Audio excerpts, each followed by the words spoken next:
होश में रहो, समय आने दो। कर्म अवश्य में भोक्तव्यम, तुम्हें भुगाएगा, रो नहीं पाओगे, रो नहीं पाओगे।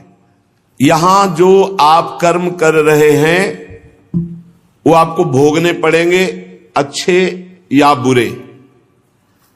बिना भोग के ये नष्ट नहीं होते। एकमात्र उपाय है, जैसे आपको वकीलों के द्वारा प्रमाणित कर दिया गया कि यहां के वकील है चित्रगुप्त, पूरी सीन सहित आपकी चेष्टाओं को अंकित किया जाता है, वो आपके मन में है, आगे प्रसंग आएगा। और जज हैं यमराज धर्मराज जी, और दंड अधिकारी हैं यमदूत, और दंड विधान जहां होता है उसे कहते हैं नरक।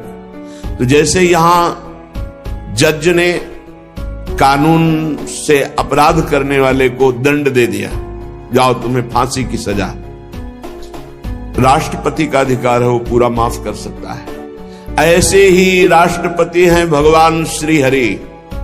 अहम त्वाम सर्व पापेभ्यो मोक्षयिष्यामि मा शुचा। अगर शुभ अशुभ कर्मों से बचना चाहते हो तो एकमात्र उपाय भगवान की शरण में होकर नाम जप करो, अन्यथा अवश्यमेव भोक्तव्यम कृतम कर्म शुभाशुभम। सुमति जी अपने पिताजी को बता रहे, यमदूत ने कहा महाराज, मृत्यु लोक में मनुष्य जो पुण्य और पाप करता है बारी बारी से उसे भोगना पड़ता है। बहुत ध्यान से सुनोगे तो आपको बड़ी सावधानी प्राप्त हो जाएगी। जो छोटी मोटी गलतियां आप हंसी खेल में करते हैं वो भी आपको दंड भोगना पड़ेगा। ये पाप और पुण्य बिना भोगे नष्ट नहीं होते कि आपने पाप कर दिया और दान दे दिया तो वो पाप कट गया, ऐसा नहीं है। पुण्य का अलग विभाग होगा, पाप का अलग विभाग होगा। अगर काट सकते हैं तो सिर्फ भगवान काट सकते हैं, भगवान का भजन काट सकता है, दूसरा नहीं। लाखों जन्मों में जो तुमने पाप और पुण्य किया है, जो एकत्रित है, उसका नाम है संचित कर्म। संचित पाप और पुण्य, और उससे जब मनुष्य शरीर मिलता है या जो शरीर मिलता है उससे जो हिसाब निकाल करके कुछ पुण्य और कुछ पाप, उसे प्रारब्ध भोग कहते हैं। फिर यहां कर जो नवीन कर्म किया जाता है उसे क्रियमाण कहते हैं। मनुष्यों के लिए जो उनका जमा हुआ पाप और पुण्य है वो अंकुरित होकर बढ़ता रहता है, ब्याज दर ब्याज। बहुत दुर्गति होती है, इसीलिए बहुत जन्म हम भोगे तो भी अपने संचित कर्म को नहीं भोग सकते। जैसे बीज मिट्टी और जल की आकांक्षा करता है तभी वो उत्तम वृक्ष रूप धारण करता है, ऐसे ही पाप और पुण्य उसे प्रेरित करके पुनः पाप करवाता है, प्रेरित करके पुण्य पुनः पुण्य करवाता है। अगर पाप कर्म में रहती है तो पाप पर पाप, पाप पर पाप, और ये एकत्रित होकर वृक्ष रूप होकर समय स्थान वो निश्चित करेगा।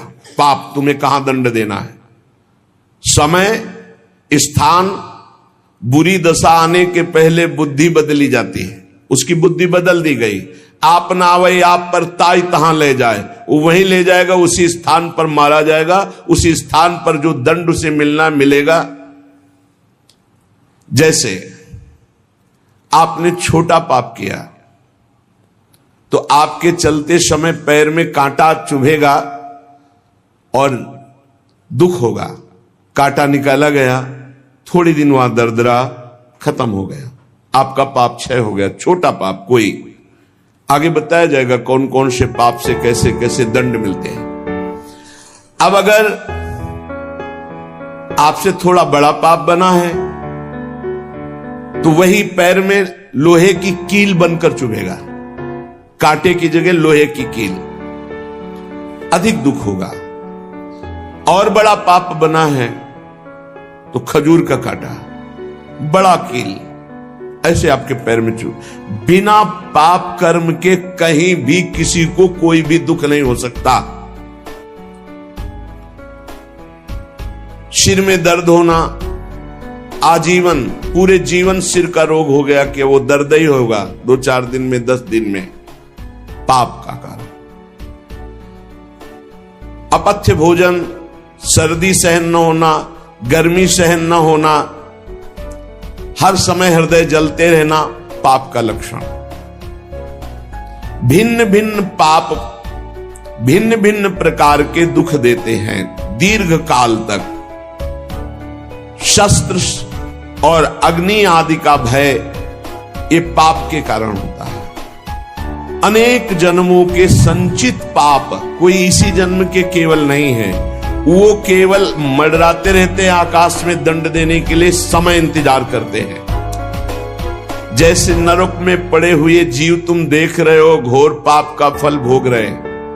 केवल दिखाया गया था नरक, जानते हो किस बात से? कल याद होगा सुमति जी ने पानी पीने जाने वाली गौओं को वैश्य कुल में 7वें जन्म में जन्मे जब थे तो उन्होंने उनको नहीं पीने दिया। इसके अपराध से उनको नरक दिखाया गया था। तो वो यमदूतों से प्रश्न करते जाते हैं और उनका उत्तर यमदूत देते जाते हैं।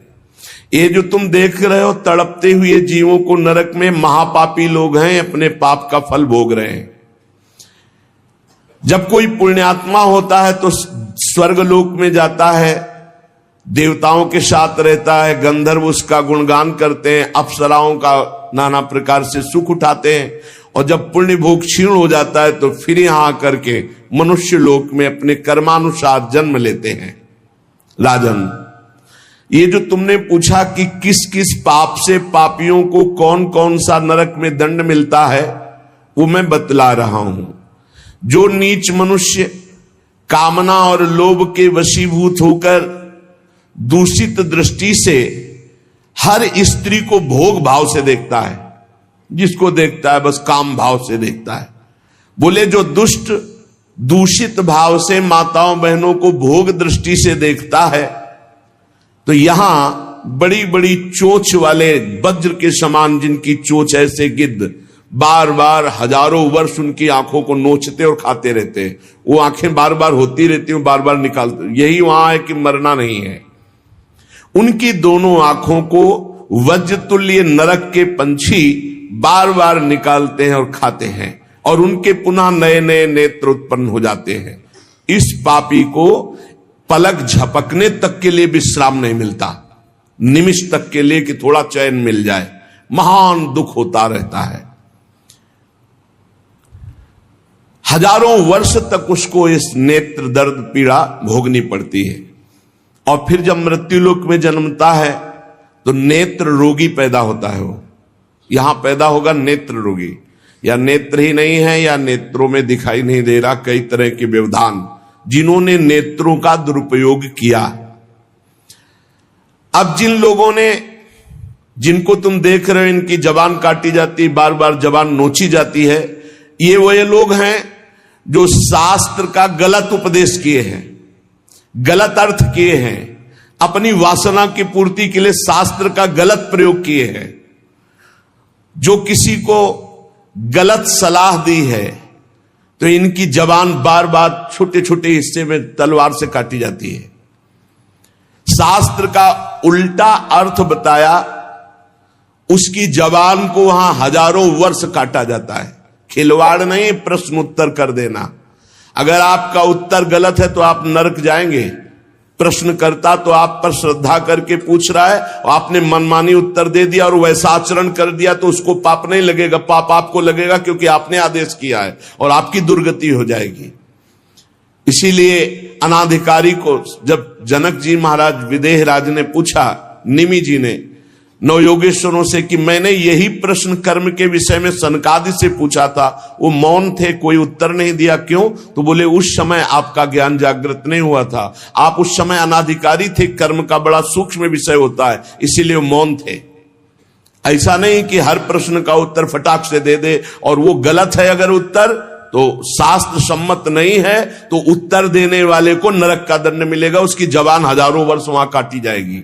जो शास्त्र का गलत अर्थ करता है, जो शास्त्र को अपनी वासना पूर्ति के लिए घुमा करके बोलता है, जो किसी को बुरी सलाह देता है, उसकी जबान यहां काटी जाती, जो देख रहे हो।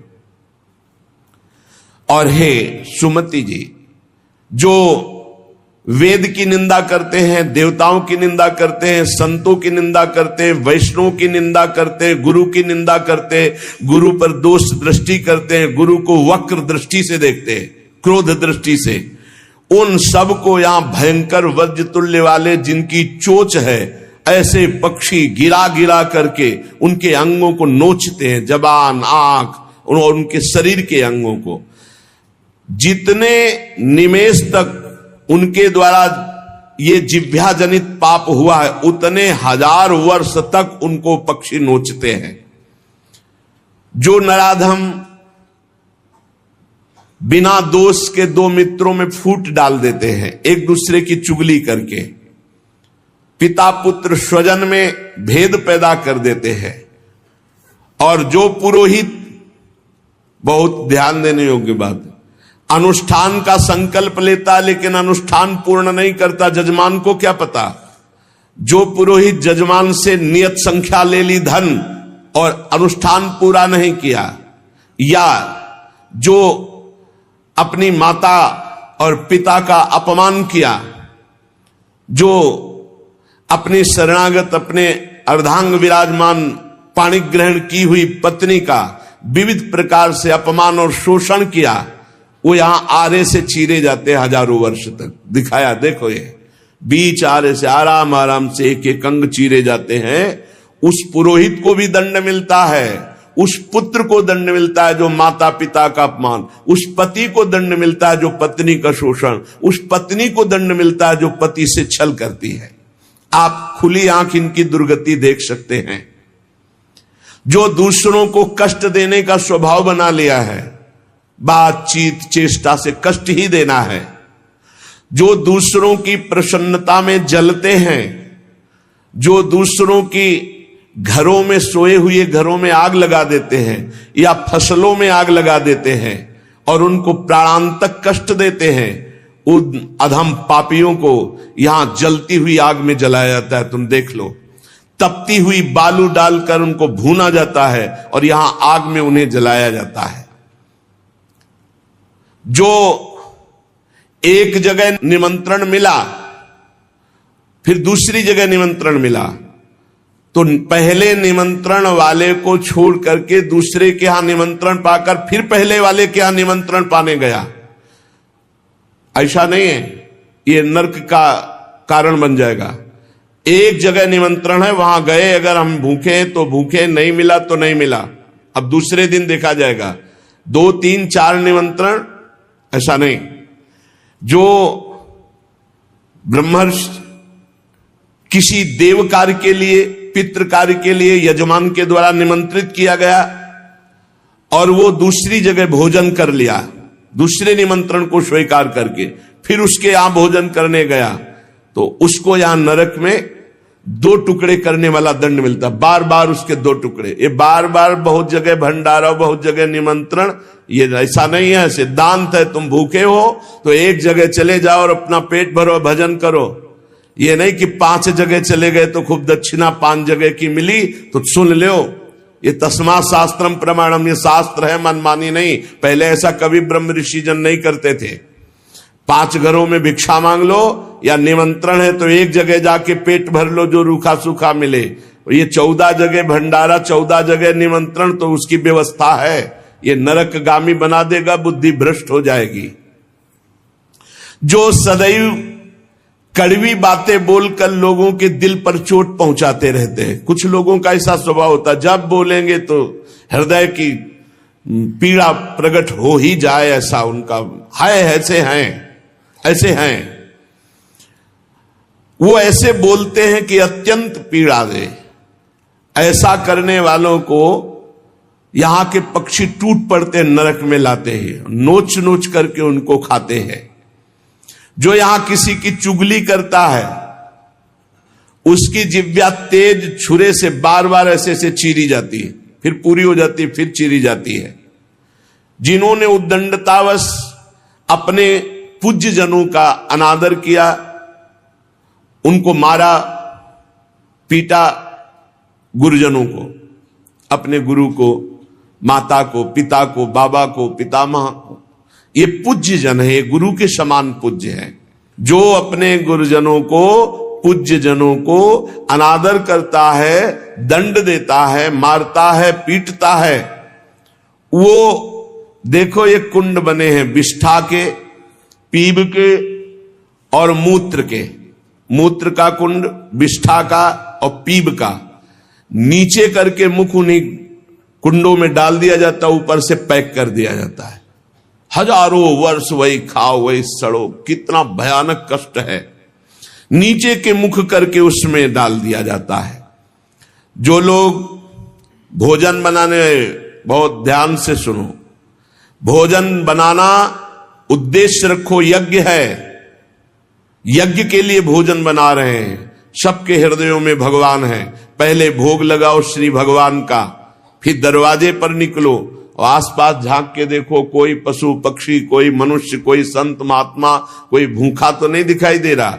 अगर एक गाय है, कुत्ता भी है, तो घर से जाओ, रोटी लाओ, पहले उसे डालो, भगवत स्वरूप मान करके पहले। फिर अपने घर में जो बड़े बूढ़े हैं सबसे पहले उनको पवाओ, बच्चे जो हैं उनको पवाओ। अच्छी अच्छी चीज तुम पालो, बड़े बूढ़े नहीं, अभी आगे आएगा, उनको भी दंड मिलता है।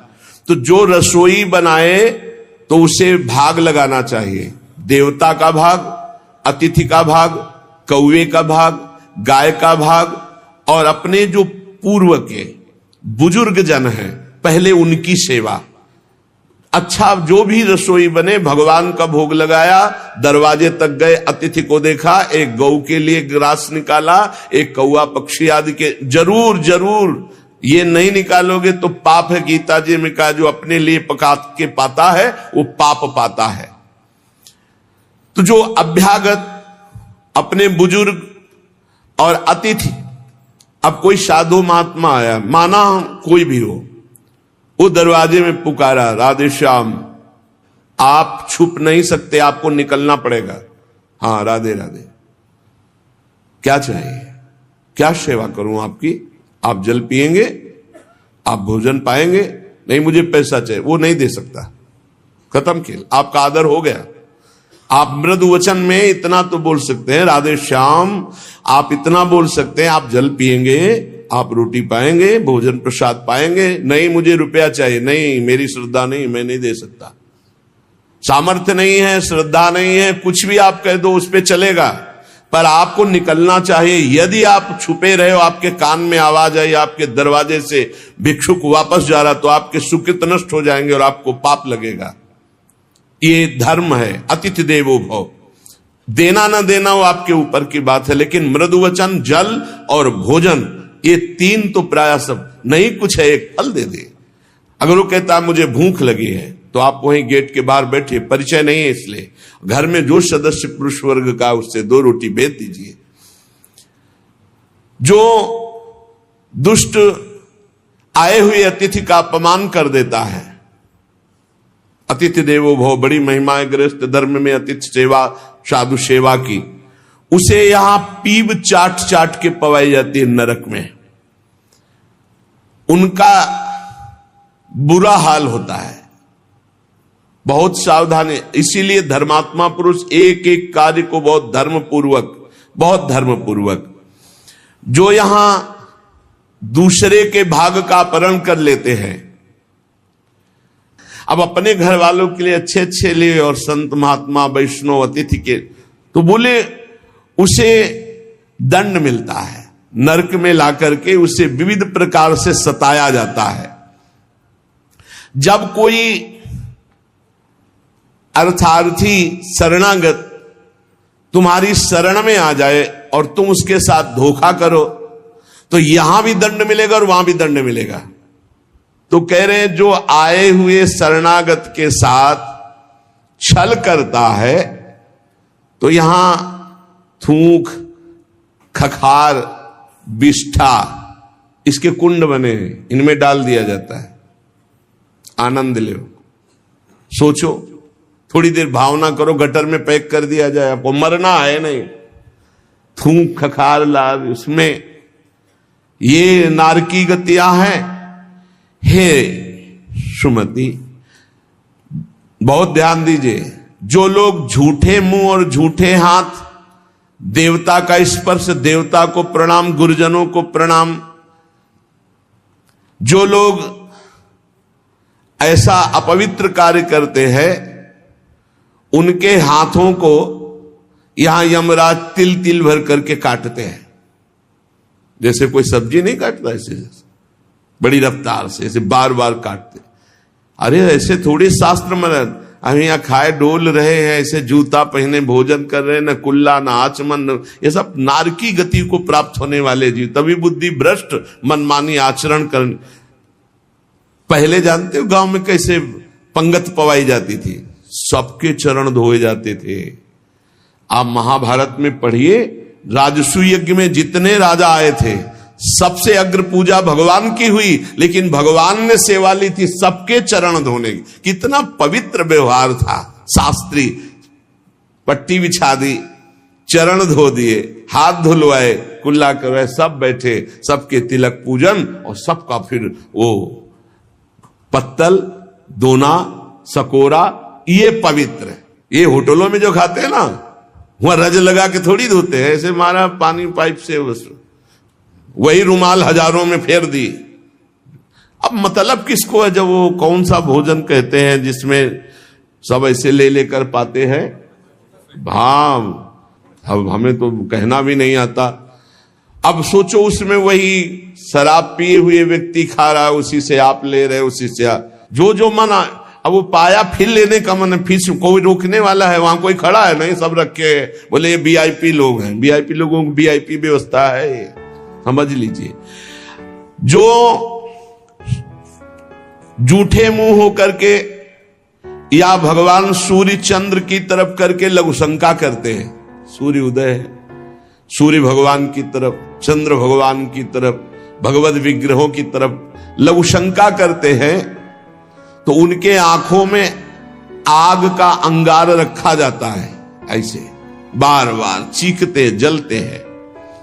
जो जेठ होकर अपने लघु भ्राता की पत्नी के साथ गलत, पिता होकर अपनी पुत्री के साथ, भाई होकर अपनी बहन के साथ, या गुरु पत्नी के, ऐसे लोगों को तपाई हुई लोहे की स्त्री के साथ बेड़ियों से, लोहे की ऐसे जंजीरों से जो जलती हुई, उसी में जकड़ दिया जाता है। बहुत तुम्हारी बुद्धि भ्रष्ट हुई थी, जो बहन बेटी और पवित्र संबंध भी नहीं तुम्हें दिखाई दिए, तो उसमें लपेट दिया। लोहे की स्त्री, धधकती हुई आग, लोहे की जंजीरों से बांध दिया। त्राहिमाम पुकार रहा है, हजारों वर्ष बंधा रहे, मरना तो है नहीं, जकड़ दिया जाता। आग का अंगार आसो पास उसके रख दिया जाता है। उसके पूरे के पूरे शरीर में बार बार दाह आग होती है, चिल्लाता है। ऐसे नराधमों को यहां बहुत दंड दिया जाता है। यमदूत कहते हैं, जो अपने कानों से गुरु की निंदा सुनता है, जो अपने कानों से वैष्णव जनों की निंदा सुनता है, जो दूसरों की निंदा सुनकर के हर्षित होता है, ऐसे पापियों को यमदूत जो लाते हैं यमराज के, वो तपाया हुआ लोहा उनके कानों में डाला जाता है। बार बार तपाया हुआ लोहा, बार बार। गुरु निंदा सुनी, संत निंदा सुनी, वैष्णव निंदा सुनी, सुनने वालों को, और बड़े हर्षित होते। जब किसी की निंदा होती ना, तो कुछ लोग ऐसे हर्षित होते जैसे उनको सम्राट पद मिल रहा हो। अरे पर निंदा के किए ते आवत नहीं कछुआत, मूर्ख पर्वत पाप को ले चल अपने साथ। यहां विलाप करते हैं, पर यहां यमदूत स्वयं कह रहे हैं, हम लोगों के हृदय में दया तनिक भी नहीं है, और क्रोधित होकर उनको और कष्ट देते हैं। जैसे वो विलाप करते हैं तो क्रोधित होकर और कष्ट देते हैं। जो देव मंदिर में जमीन लगाई गई या किसी ऋषि मुनि को दान में दे दी गई, या कोई सभा भवन है सार्वजनिक, जो इनको तोड़वा कर उनकी जमीन हड़प लेते हैं, उस जगह अपना निवास स्थान बना लेते हैं, उसका प्रयोग करते हैं। यहां यमदूत उन्हें ला करके धीरे धीरे उनकी शरीर की खाल उदाड़ते हैं। पूरी उधल गई, फिर शरीर में नई खाल, फिर धीरे धीरे होश में ये नहीं कि देवालय की लगी हुई संपत्ति का प्रयोग कर लिया या देवालय को विध्वंस कर दिया या सभा भवनों को विध्वंस करके अपने लिए अपना कब्जा, तो फिर ये वो चीखते चिल्लाते पर यहां दया नहीं है। जो गौ के स्थान में, पवित्र स्थान में जल में मल त्याग करते हैं, जैसे नदी है, कोई सरोवर है या गौशाला है या देवालय है, उसकी सीमा में मल त्याग करते हैं। यहां के बड़े बड़े कौवे जिनकी लंबी चोंच होती है, उनकी गुदा द्वार से आते खींचते हैं बार बार, बहुत होश में। ये शास्त्र सुने नहीं जाते, इसलिए मनमानी पापाचरण होते हैं। जो जहां मनाया वहां, जो अपनी कन्या को रकम दे के बेचते हैं, बेचना होता है कि हमको इतना ऐसा, एक से बेचा फिर दूसरे के साथ बेचा, उसको यहां लाया जाता है और उसके शरीर में बड़े बड़े घाव किए जाते हैं और फिर नमक की नदी है, उस नदी में डाल दिया जाता है। वो मात क्लेशित हजारों वर्ष। जो मनुष्य विकट संपत्ति और वो समस्या ही नष्ट हो गई, पुत्र, भृत्य, पत्नी, बंधुवर्ग और बुजुर्ग जन, किसी का त्याग कर देता है विपत्ति आने पर और अपना पेट पालन करने लगता है, इनको छोड़ देता है। तो यहां हम लोगों में कुछ यमदूत ऐसे हैं जो बिल्कुल कर्कश होकर के उनके मांस को नोचते हैं और उसी के मुंह में डालते हैं, उसी को खवाते हैं, उसे खाना पड़ता है। जो मनुष्य अपने पुण्यों को यहां बेच देते हैं, उनकी बड़ी दुर्गति होती। जैसे 1 घंटा नाम कीर्तन करेंगे 500 रुपया लेंगे, अमुक कार्य करेंगे अमुक रुपया लेंगे। जो अपने पुण्यों को बेच देते हैं, कई तरह से बेचना होता है, अब उनकी व्याख्या कहां तक करें।